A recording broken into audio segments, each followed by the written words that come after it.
So, Cabs, bigay ng pasyente. Actually, nakakatuwa din naman, Cabs. Dinala niya ako dito para lang daw, may gagamitin din daw ako.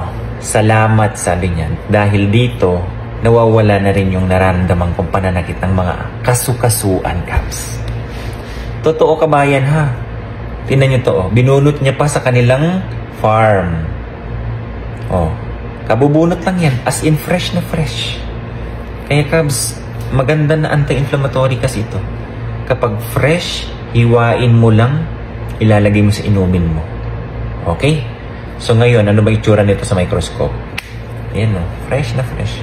May mga lupa-lupa pa nga. Mainam na rin yung tumulong tayo sa kapwa natin. Wala tayong ibang maiiwan dito sa mundong ibabaw, Cabs, kundi yung kabutihang nagagawa natin. Totoo po yan. Laking pasasalamat niya, Tingnan mo, laki ng binigay. So ngayon, titignan natin kung anong itsura nito sa microscope. Sa mga hindi pa po nakakapanood dun sa una kong in-upload.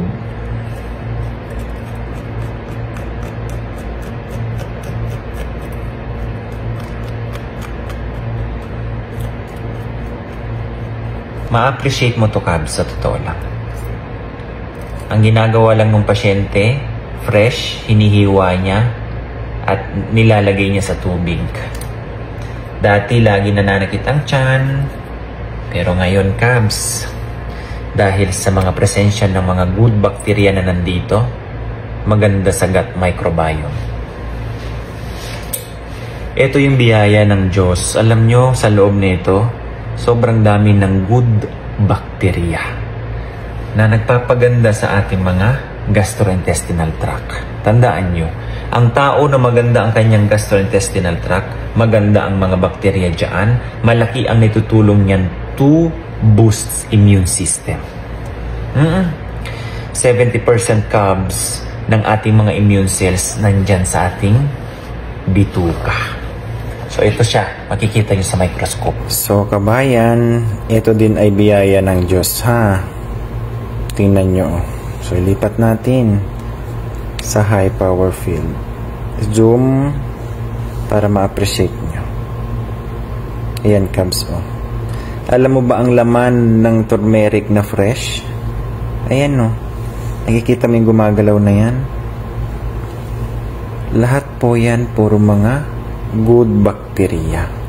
Kaya nga, naasayos yung tiyan ng pasyente din, hindi ba? Puro bakterya po yan at walang iba. Except sa mga, syempre, components din nitong turmeric. Ayan, Yung mga dilaw na yan, alam nyo na yan. Meron na sa aking vlog yan, Cabs. Okay. So, pinapakita ko lang sa inyo yung live bacteria na nasa loob ng turmeric na fresh. Ayan, Ang tataba, ang lulusog. Okay? Kaya kung ikaw, medyo nagloloko yung tiyan mo, yan, hiwa ka ng fresh. Fresh po, ha? Na turmeric at ilagay mo sa tubig mo. Ayan. Yung mga bakterya na to ang bahala dyan sa mga kailangan niyang ayusin sa stomach mo. So, ayan, diba? Puro bakterya po yan. Yan, So, in short, kabayan, for the knowledge and info, nice to know lang, ha? So, itong fresh na turmeric, yes, it does contain live beneficial bacteria. Marami po ang pag-aaral dito, ha, na sa kanilang studies ay naka-isolate sila nitong bacteria na nandito sa kanilang rhizomes. Particularly, kasi tinawag itong lactic acid na bacteria. Enterococcus faecium, Lactobacillus lactis in the lactis species or Lactobacillus plantarum. Itong tatlo na ito na na-isolate dito, Cabs, naturally occurring na bacteria, they act also, sabi sa mga studies, similarly to probiotic organisms or kaya yung bacteria, which is ito ang pinaka main point na nakakatulong sa ating gut health. Yun lang, Cabs, ha.